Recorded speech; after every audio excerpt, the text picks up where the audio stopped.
Israel যতই অস্বীকার করুক, ইরানের প্রায় ২০০ ব্যালিস্টিক মিসাইলের আঘাতে ক্ষতবিক্ষত তেল আবিবের সামরিক স্থাপনা।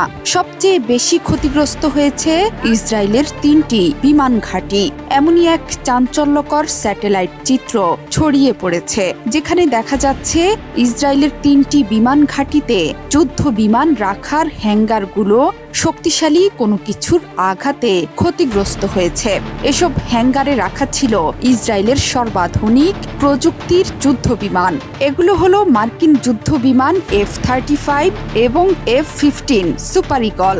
এসব বিমানের এক একটির দাম মিলিয়ন মিলিয়ন ডলার। অত্যন্ত স্পর্শকাতর এসব বিমান ইসরায়েল যুক্তরাষ্ট্রের কাছ থেকে পেয়েছিল। বিভিন্ন সংবাদ মাধ্যমে দাবি করা হচ্ছে, ইসরায়েলের অন্তত ২০টি যুদ্ধ বিমান পুরোপুরি ধ্বংস হয়ে গেছে ইরানি মিসাইলের